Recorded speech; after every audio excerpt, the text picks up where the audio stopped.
हम लोगों ने आज आयनाइजेशन के बारे में पढ़ना है। आयनाइजेशन में हमने सबसे पहले एटम का कॉन्सेप्ट लेना है। एटम क्या है? एटम जो है वो सब स्मॉलेस्ट पार्टिकल है जो ये एग्जिस्ट करता है यूनिवर्स के अंदर। हमारे इर्द गिर्द जितनी भी चीज़ें हैं वो सारी एटम्स पे मुश्तमिल हैं, एटम से मिलके बनी है। हमारी एग्जिस्टेंस का जो मेन पार्टिकल है, एग्जिस्टेंस की जो बुनियाद है वो एटम है। एटम जो है अनडिवाइडेबल है, ग्रीक जुबान का लफ्ज़ है। इसको मजीद छोटे छोटे एटम्स नहीं बनाया जा सकता। ये है ही सबसे छोटा पार्टिकल दुनिया में एग्जिस्ट करने वाला। इसके हिस्से हो सकते हैं, इसके जो पार्ट्स हैं। एटम जो है, अगर हम उसको गौर से देखें, इस डायग्राम में, राइट साइड वाली डायग्राम में अगर आप देखें तो एटम के दरमियान में न्यूक्लियस होता है। न्यूक्लियस के अंदर प्रोटॉन्स और न्यूट्रॉन्स होते हैं। ये क्या हैं? ये फंडामेंटल पार्टिकल्स हैं एटम के, मतलब एटम के हिस्से हैं। इन चीज़ों के मिलने से एटम बनता है। और एटम के बाहर जो है इलेक्ट्रॉन्स रिवॉल्व कर रहे होते हैं। ये दो दो ऑर्बिट्स जो बाहर, न्यूक्लियस के बाहर, ये एक ये ऑर्बिट और ये एक ऑर्बिट, ये दो ऑर्बिट्स जो बने हुए हैं इनमें इलेक्ट्रॉन्स होते हैं। जैसे ये तीन इलेक्ट्रॉन्स दिखाए हुए हैं कि ये इसके बाहर रिवॉल्व कर रहे हैं। एटम के न्यूक्लियस के अंदर जो प्रोटॉन्स होते हैं वो एटम के न्यूक्लियस के बाहर इलेक्ट्रॉन्स के इक्वल होते हैं। प्रोटॉन्स के ऊपर पॉजिटिव चार्ज होता है, इलेक्ट्रॉन्स के ऊपर नेगेटिव चार्ज होता है। तो इसका मतलब है कि प्रोटॉन्स का पॉजिटिव चार्ज इलेक्ट्रॉन्स के नेगेटिव चार्ज के इक्वल है। तो एटम क्या है? एटम न्यूट्रल है। एटम के ऊपर कोई चार्ज एग्जिस्ट नहीं करता। एटम इटसेल्फ क्या है? न्यूट्रल। अब ये जो न्यूट्रॉन्स होते हैं ना, इनके ऊपर कोई चार्ज नहीं होता। ये बस मैस बढ़ाते हैं न्यूक्लियस का, इनके ऊपर कोई चार्ज नहीं होता। तो एटम के न्यूक्लियस के अंदर मौजूद प्रोटॉन्स और एटम के न्यूक्लियस के बाहर रिवॉल्विंग इलेक्ट्रॉन्स के ऊपर जो चार्जेस हैं वो अपोजिट चार्जेस हैं, और वो चार्जेस सेम हैं जो आपस में एक दूसरे को कैंसिल कर देते हैं, जिसकी वजह से इटसेल्फ एटम जो होता है वो क्या होता है? न्यूट्रल होता है। अगर एटम के अंदर जो है इलेक्ट्रॉन्स पॉजिटिव चार्ज ज़्यादा हो जाए या नेगेटिव चार्ज ज़्यादा हो जाए तो वो आयन बन जाएगा। अगर ये जो एटम है इसके अंदर पॉजिटिव चार्ज ज़्यादा हो जाएगा तो वो पॉजिटिव आयन बन जाएगा। अगर उसके अंदर नेगेटिव चार्ज ज़्यादा हो जाएगा तो वो नेगेटिव आयन बन जाएगा। अब ये पॉजिटिव और नेगेटिव कैसे बनते हैं?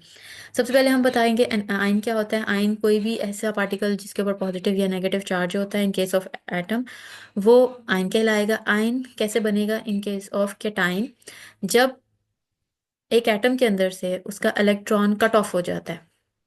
एक इलेक्ट्रॉन कट ऑफ हो गया, क्या हुआ? नेगेटिव चार्ज, इलेक्ट्रॉन पे नेगेटिव चार्ज है, नेगेटिव चार्ज कम हो गया। नेगेटिव चार्ज कम हो गया तो जिसकी वजह से क्या होगा?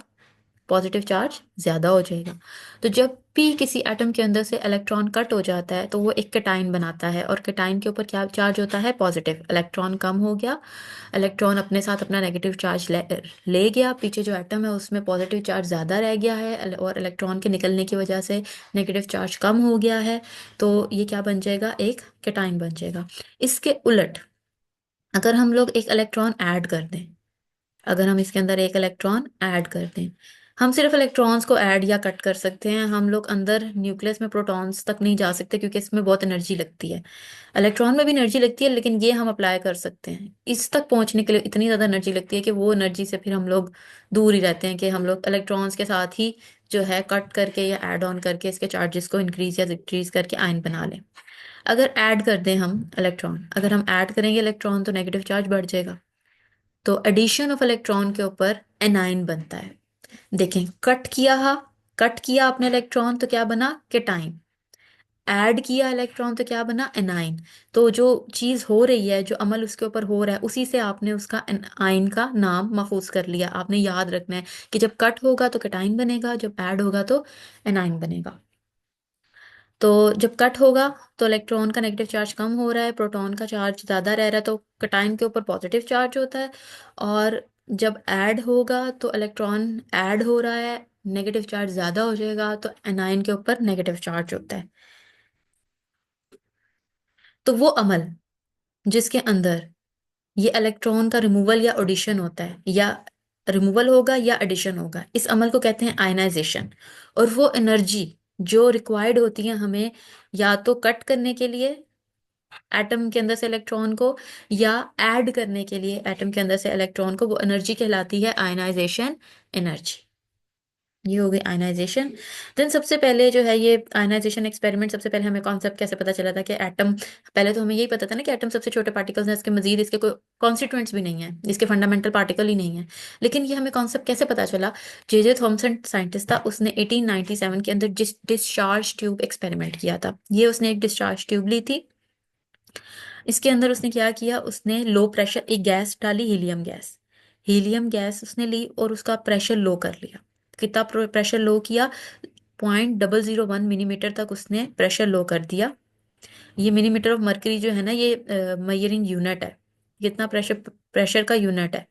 तो 0.001 मिलीमीटर ऑफ मर्करी जो है उसने प्रेशर कर दिया, जो कि बहुत लोएस्ट प्रेशर है, और उसने गैस पास कराई। अब उसने ये देखें, यहाँ पे पॉजिटिव और नेगेटिव बैटरी फील आपको नजर आ रही होगी।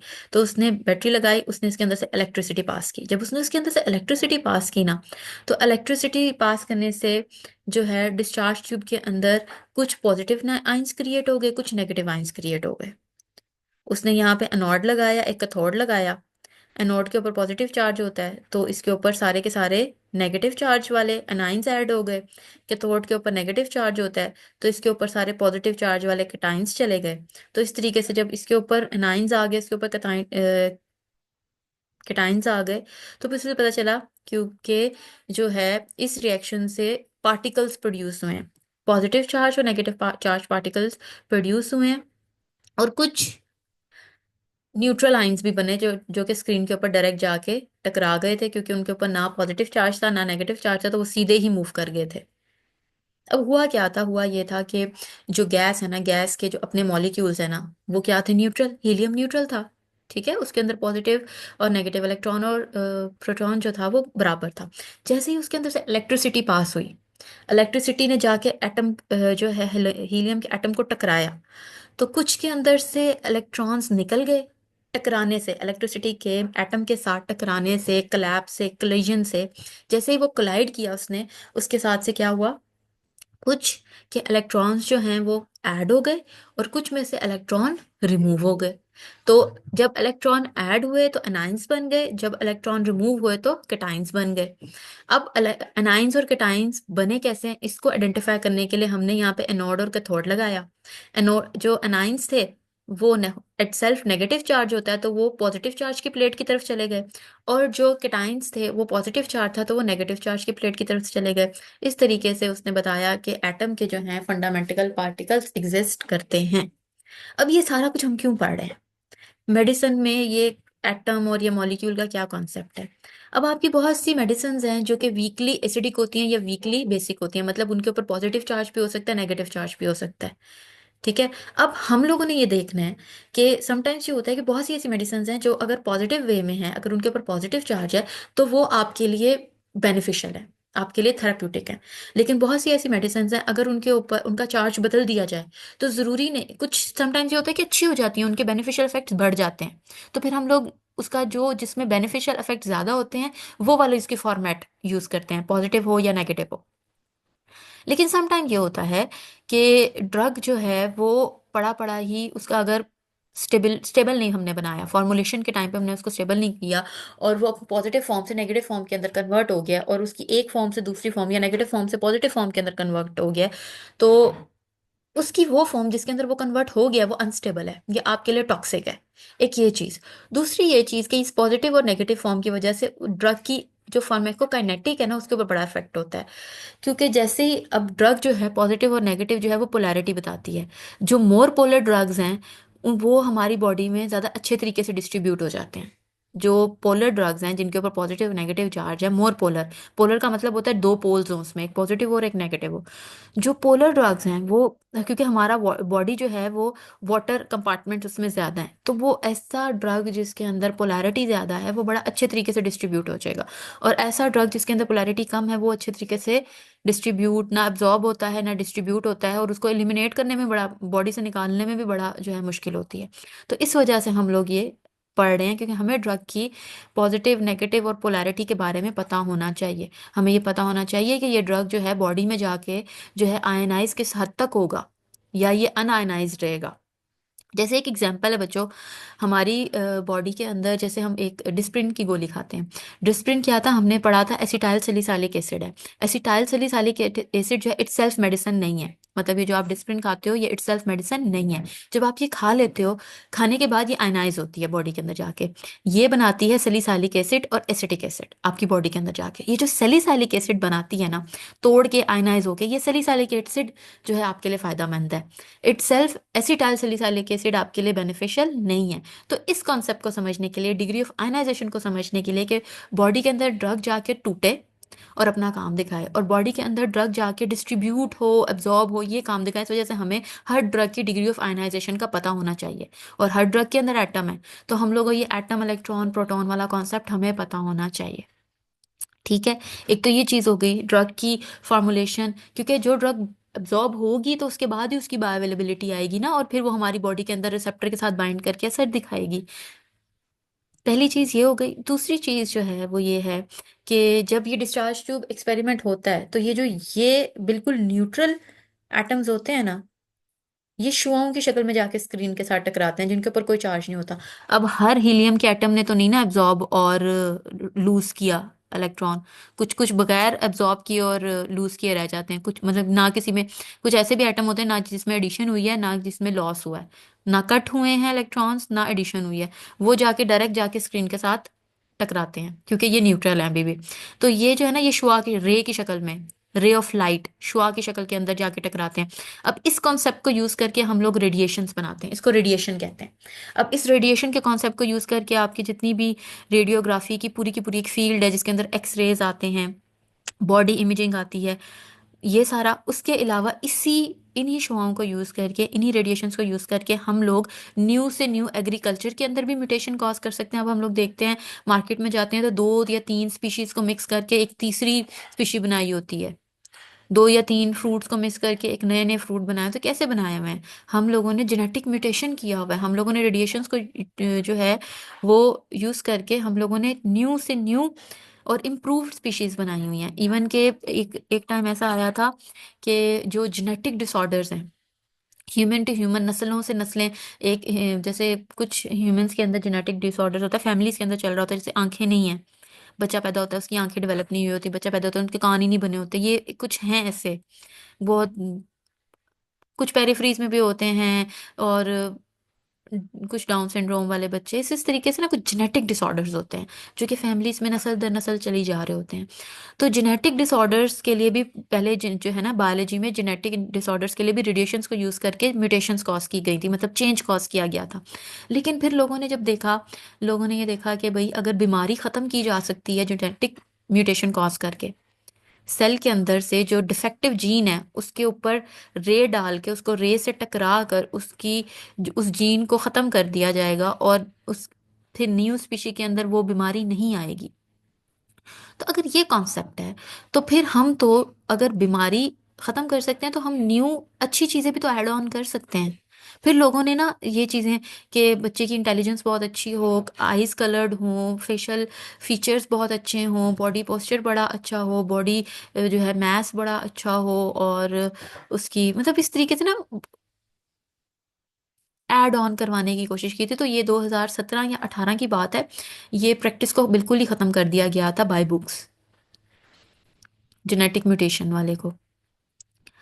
अच्छा, अब नेक्स्ट आता है हमारे पास, ये तो मैंने आपको बस जनरल नॉलेज के लिए बात बताई है कि बायोलॉजी में और एग्रीकल्चर के अंदर हम लोग ये रेडिएशंस को यूज़ करके, जो कि हम इस प्रोसीजर से बनाते हैं, रेडिएशंस को यूज़ करके हम लोग क्या कर सकते हैं, हम लोग जेनेटिक म्यूटेशन कॉज कर सकते हैं। मतलब हम लोग सेल की जीन्स के अंदर म्यूटेशन मतलब चेंज कॉज करेंगे और हम न्यू स्पीशीज़ बना सकते हैं। उसके अलावा जो है हम लोग ये बता रहे हैं कि ये जो रेडिएशंस हैं इनको यूज़ करके हम स्टेलाइजेशन भी कर सकते हैं। हम लोगों का चैप्टर माइक्रोबायोलॉजी का चैप्टर नंबर 9 है, स्टेलाइजेशन बड़ा इंपॉर्टेंट चैप्टर है। तो उस चैप्टर में बताया हुआ है कि स्टरलाइजेशन ज़्यादातर हम लोग देखते हैं, चीज़ों को स्टरलाइज हम लोग हीट से करते हैं। ठीक है, स्टरलाइज करना, जरासीम को ख़त्म करना हम हीट से करते हैं। लेकिन कुछ चीज़ें होती हैं, कुछ मेडिसिन ऐसी होती हैं या कुछ चीज़ें ऐसी होती हैं जो कि हीट से स्टरलाइज करेंगे तो आपकी चीज़ मेडिसिन ही ख़राब हो जाएगी, या वो स्पेसिफिक सब्सटेंस ख़राब हो जाएगा। तो हम लोग रेडिएशंस को यूज़ करके भी स्टरलाइजेशन कर सकते हैं। रेडिएशन के साथ यूज़ करके जब हम स्टरलाइजेशन करते हैं तो उसको कोल्ड स्टरलाइजेशन कहते हैं, मतलब उसमें टेम्परेचर इंक्रीज नहीं होता उस चीज़ का जिसको हम स्टेराइल कर रहे हैं। तो ये हो गई इसकी एप्लीकेशंस।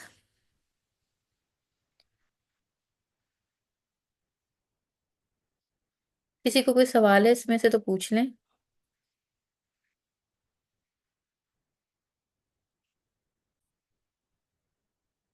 नेक्स्ट हमारे पास जो टॉपिक है दैट इज पीएच। पीएच जैसे मैंने आप लोगों को पहले सरफेस टेंशन और विस्कोसिटी के बारे में बताया था कि जो सरफेस टेंशन है that is a liquid property, सिर्फ लिक्विड्स की सरफेस टेंशन होती है, और विस्कोसिटी का भी मैंने आपको बताया था कि ये भी लिक्विड प्रॉपर्टी है, सिर्फ और सिर्फ लिक्विड्स की विस्कोसिटी होती है। अब नेक्स्ट हमारे पास जो पीएच है that is also a liquid property, सिर्फ और सिर्फ लिक्विड्स की पीएच होती है। लिक्विड्स के केस के अंदर अगर आप लोग कॉमनली तौर पे देखें तो हाइड्रोजन और हाइड्रोक्साइड, एक कॉमन लिक्विड हमारे पास यूनिवर्सल सॉल्वेंट जो है वो है वाटर। वाटर कैसे बनता है? हाइड्रोजन और हाइड्रोक्साइड। वाटर के अंदर हाइड्रोजन और हाइड्रोक्साइड बराबर है, इस वजह से वाटर न्यूट्रल है। वाटर ना एसिडिक है ना बेसिक। किसी भी लिक्विड में एसिडिसिटी और बेसिसिटी के बारे में बताने के लिए जो उनका इंडिकेटिव मेजरमेंट के लिए जो कंपाउंड है वो है हाइड्रोजन और हाइड्रोक्साइड। अगर किसी लिक्विड के अंदर हाइड्रोजन आयन कंसंट्रेशन को हम डिफाइन करते हैं तो वो उसका एसिडिक करेक्टर डिफाइन करते हैं। अगर हम किसी लिक्विड के अंदर उसके हाइड्रो ऑक्साइड आयंस की कंसंट्रेशन को बताते हैं तो उसका बेसिक करेक्टर बताते हैं। इन अदर वर्ड्स, अगर हम किसी भी लिक्विड के अंदर बता रहे हैं कि इस लिक्विड के अंदर हाइड्रोजन आयन कंसंट्रेशन इतनी है, तो हम क्या बता रहे हैं? उसकी एसिड करेक्टर उसका कितना है। और अगर हम किसी भी लिक्विड के अंदर बता रहे हैं कि उसकी हाइड्रो ऑक्साइड कंसंट्रेशन कितनी है, मतलब उस लिक्विड के अंदर कितने हाइड्रो ऑक्साइड आयंस मौजूद हैं, तो हम उसका बेसिक करेक्टर डिफाइन कर रहे हैं। तो पीएच क्या होती है? पीएच जो होती है वो negative log of hydrogen ion concentration है। इसके साथ पहले आप हेडिंग के साथ हेडिंग बना लें डेफिनेशन। अब हम नेगेटिव लॉग क्यों ले रहे हैं? जब हम किसी छोटे से छोटे सैंपल की ऑफ वाटर या फिर छोटे से छोटे सैंपल ऑफ लिक्विड की हाइड्रोजन आयन कंसंट्रेशन को हम लोग कैलकुलेट करते हैं ना, तो वो इतने ज्यादा हाइड्रोजन आयंस हैं कि हम उनको कैलकुलेट करने के लिए गिनती खत्म हो जाती है, लेकिन हाइड्रोजन आयन की कैलकुलेशन भी खत्म होगी। तो हम क्या करते हैं? हम ओवरऑल का नेगेटिव लॉग ले लेते हैं ताकि हम लोग उतनी बड़ी वास्ट अमाउंट को, इतनी बड़ी अनकैलकुलेटेबल अमाउंट को कैलकुलेटेबल अमाउंट में ले आए, थोड़ी छोटी मिकदार में ले आए, क्वांटिफाई कर लें उसको। तो दैट इज वाई किसी भी लिक्विड का जब भी हमने हाइड्रोजन आयन कंसंट्रेशन लेनी है तो वो क्या कहलाती है? उसकी पीएच। और हाइड्रोजन आयन कंसंट्रेशन को कैलकुलेट करने के लिए हम क्या करते हैं? उसका नेगेटिव लॉग लेते हैं। तो ये हो गई इसकी डेफिनेशन, इसके साथ हेडिंग लगाएं आप। और अभी इसी को हम फॉर्मूला की शक्ल में लिखेंगे तो पी, अच्छा आप लोगों ने ये चीज जरूर नोट करनी है कि पी स्मॉल है और एच कैपिटल है। पी स्मॉल है और एच कैपिटल है, ये आप लोगों ने ध्यान रखना है। अच्छा, इसके साथ लगाएं फॉर्मूला, हेडिंग लगाएं फॉर्मूला। पहली हेडिंग हमने यहाँ पे डेफिनेशन की, next next is formula. Formula negative log and then bracket में लगाना है आपने हाइड्रोजन, और हाइड्रोजन आयन कंसंट्रेशन, हाइड्रोजन पे कौन सा चार्ज होता है? पॉजिटिव। और हाइड्रोक्साइड पे कौन सा होता है? नेगेटिव। उसके बाद ये यूनिट है। अब ये जो कंसंट्रेशन हम लेते हैं, हम क्या बताते हैं कितनी कितनी कंसंट्रेशन, उसके साथ यूनिट कौन सा लगाते हैं? मतलब कि फर्ज करें हमने लगा लिए 2 लाख हाइड्रोजन आयन है, तो 2 लाख क्या है? 2 लाख होते हैं, उसके साथ यूनिट लगाना होता है मोल्स पर लीटर। मतलब कि अगर फर्ज करें मैंने क्वांटिफाई किया है कि 2 लैक्स हैं, तो 2 लैक्स मतलब 200,000, 200,000 मोल्स पर लीटर। ठीक है, कि इतने मोल ऑफ हाइड्रोजन मौजूद है इतने लीटर लिक्विड के अंदर। तो मोल्स पर लीटर को अंडरलाइन करें, moles per litre is the unit. इधर आप हेडिंग लगाएं यूनिट की। अभी तक हमने 3 हेडिंग्स कर ली, डेफिनेशन, फॉर्मूला एंड यूनिट। हम इसको एक दफा फिर देखते हैं कि हाइड्रोजन आयन कंसंट्रेशन जो है वो किसी भी लिक्विड के एसिडिक करेक्टर को बताता है, और उसको क्वांटिफाई करने के लिए हम उसका नेगेटिव लॉग लेते हैं। तो pH is the negative log of hydrogen ion concentration. अब इसका यूनिट क्या है? हम इसको कैलकुलेट करने के बाद इसके साथ यूनिट क्या लगाते हैं, कैसे कैलकुलेट किया हमने, वो है हमारा इसका यूनिट मोल्स पर लीटर, कि इतने मोल हाइड्रोजन आयन के मौजूद हैं इतने लीटर पानी में। ये हो गई 3 इसकी हेडिंग्स। नेक्स्ट जो चीज अभी मैंने आपको समझाई है उसी को उन्होंने दोबारा बताया कि एसिडिक करेक्टर हम हाइड्रोजन आयन की कंसंट्रेशन लेते हैं, और बेसिक करेक्टर के लिए हम हाइड्रो ऑक्साइड आयन की कंसंट्रेशन लेते हैं। ये देखें, एसिडिक करेक्टर के लिए हाइड्रोजन आयन, बेसिक करेक्टर के लिए हाइड्रोक्साइड आयन। और एक और कॉन्सेप्ट यहाँ पे बताने लगे हैं कि पीएच यानी एसिडिक करेक्टर, और पीओएच मतलब बेसिक करेक्टर, इन दोनों को अगर हम प्लस कर दें तो ये 14 के इक्वल हो जाता है। PH plus pOH is equal to 14, जिसके अंदर से 7 जो है, 7 इज न्यूट्रल। अब इस डायग्राम को देखें, 7 जो है दैट इज न्यूट्रल। 7 से ऑनवर्ड्स 14 तक जाएंगे तो बेसिक करेक्टर इंक्रीज होगा, मतलब 10 की बेसिसिटी कम है एज कंपेयर टू 13, 13 की बेसिसिटी ज्यादा है। 7 से लेकर ऑनवर्ड्स 14 तक जाते हुए बेसिक करेक्टर इंक्रीज होता जाएगा। 7 न्यूट्रल है, 8 बेसिक, 9 बेसिक, 9 8 से ज्यादा बेसिक है, 10 9 से ज्यादा बेसिक है, 11 जो है वो 10 से ज्यादा बेसिक है। तो टुवर्ड्स 14 जाते जाते बेसिक करेक्टर इंक्रीज होता जाता है।